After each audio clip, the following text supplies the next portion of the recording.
As travestis aqui, ó, isso daqui é só uma amostra grátis, né, do que é a sutileza do furacão travesti no parlamento, não é isso?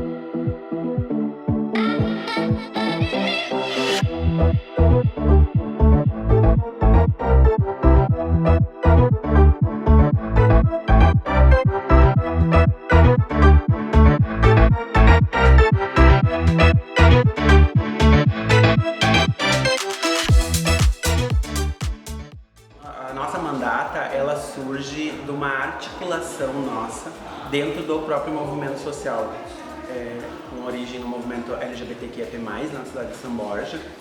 Nós não ocupávamos o parlamento, nós já fazíamos política social, que é essa política do dia a dia, do cotidiano, e naquele momento a gente percebeu que as decisões passam pela casa e que não tinha nenhum representante nosso lá, que compreendia a nossa pauta e por que nós estávamos fazendo aquela pressão.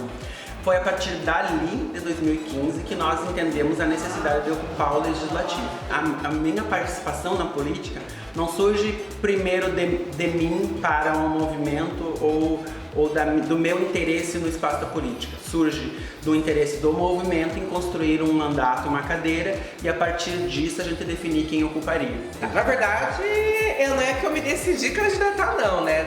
Foi uma construção coletiva e estratégica, né? Foi o movimento LGBT que escolheu o meu nome para representá-los e para representar um projeto político. Na verdade, eu represento um projeto político, ele é muito maior do que até mesmo Filipa Brunelli. Filipa Brunelli é um nome que representa um projeto político, representa uma mandata, né, construída por corpas LGBTQIA+, corpas dissidentes, pessoas pretas, pessoas da periferia, mulheres gordas, enfim, toda essa concepção de pessoas diversas que constroem uma mandata, que constroem um projeto político para que represente pessoas que até hoje nunca foram ouvidas pelo poder público. Porque até então eu tinha uma gerência. Eu dizia, a política não é meu lugar. Política não eu nunca vou querer ser mais um político porque eu achava que era intrínseco à condição política. Eu não tinha essa consciência de que, pelo fato de sempre essas mesmas figuras dominassem, né, ocupassem esses espaços, eles produziam um fazer político com essa perspectiva muito né, de interesses pessoais, né, ou interesse dos seus negócios, ou então dos empresários e das empresárias que financiam. Aí, quando tive consciência de que é importante a gente ocupar, como eu ocupei a universidade, denunciar para garantir a portaria que regulamentou o ensino social, né, e não aceitar a forma que essas instituições nos impõem, o modelo de sociedade, o modelo de como aceitar as pessoas, de como elas sejam, e a gente precisa de ocupar, denunciar, né, incomodar, porque eu sempre digo que a gente só muda as coisas quando a gente incomoda. Também dizer que a gente, quando entra para a política, a gente aprende muito, porque quando a gente vem do movimento social, a gente aprende muito a falar sobre os nossos corpos, as nossas vivências, sobre os nossos sofrimentos e as nossas angústias. E quando a gente entra para a política, esse leque ele se abre e a gente passa a falar sobre educação, sobre empregabilidade, sobre segurança pública, e a gente precisa estudar sobre isso e se aprofundar, porque a gente já não representa mais somente uma população LGBTQIA+, a gente representa a todos e todas da nossa sociedade. Então a gente traçou essa meta e fomos efetivos, porque na realidade toda a estratégia era vencer, e conseguimos vencer. Fizemos 678 votos para uma primeira candidatura, falando que somos pessoas LGBTs, que a mandatária principal é uma mulher travesti, que é preta, que é assistente social. A gente bateu a real para todo mundo, falou da real e falou das nossas expectativas enquanto mandatários que se ocupássemos desse lugar.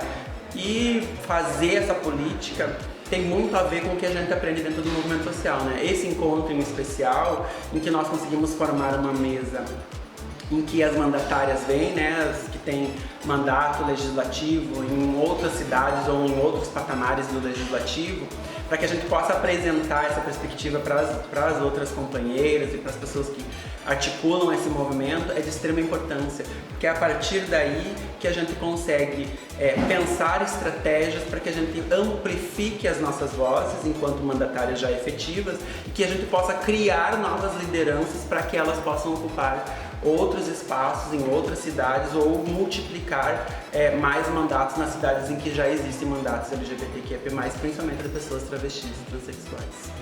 Então a gente teve que fazer toda uma campanha voltada para lidar com essa questão de Covid, para lidar com o enfrentamento ao neofascista, e a gente enfrentou todo quanto é tipo de ódio que você possa imaginar na rua, porque uma travesti, ou ela é amada ou ela é odiada, né? Nós não conseguimos esconder o que a gente é, né? Então quando a gente faz uma campanha que a gente põe a nossa cara num panfleto, algo do tipo, é uma cara travesti. Então aquilo causa um impacto, causa um estranhamento.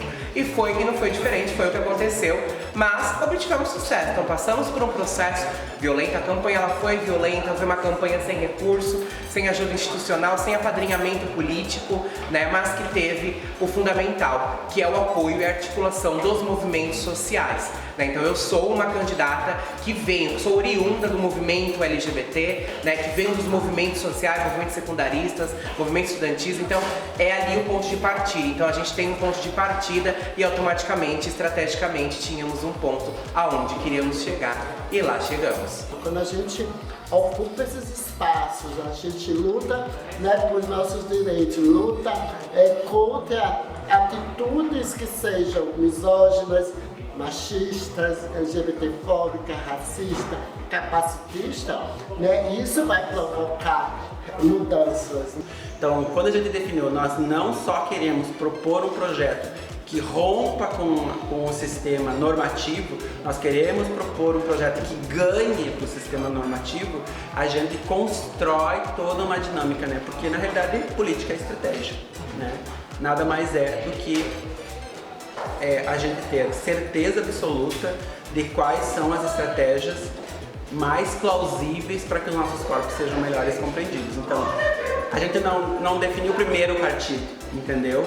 Não definiu primeiro a estratégia, a gente fez o caminho inverso. A gente primeiro definiu que queríamos ganhar e depois que a gente definiu que nós precisávamos ganhar a cadeira, como nós iremos fazer isso?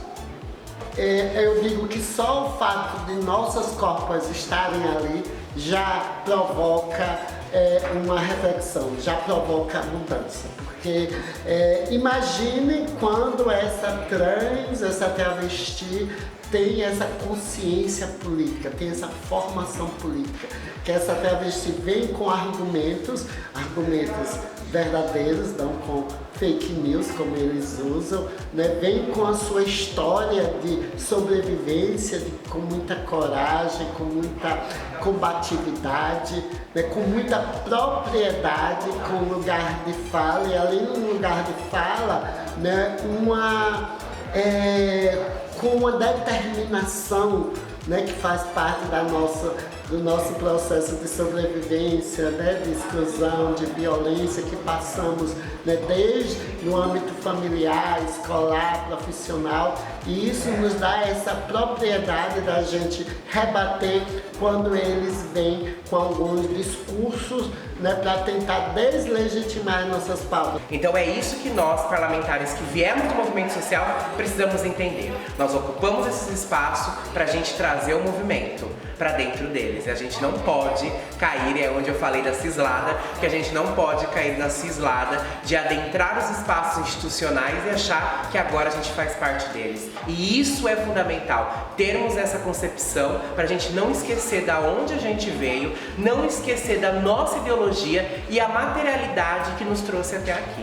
Então eu acho que isso é o fundamental para a gente poder avançar no contexto de sociedade e mudar de vez essa cultura de ódio, essa cultura de perseguição a pessoas como eu, na sociedade brasileira. Eu queria muito, mas muito, que a política pública chegasse ao nosso público, que todas as travestis, transexuais tivessem o direito de estudar, o direito de trabalhar e de viver com a sua família, de sentar na mesa da família e almoçar com a sua família e ser feliz junto à família. Porque eu acho que essa luta que o movimento quer, e todos os movimentos têm que ter em mente, é lutar para que a gente não seja expulsa de casa por ser travesti. Nós estamos ocupando o espaço político institucional agora, mas eu já nasci um ser político. É isso.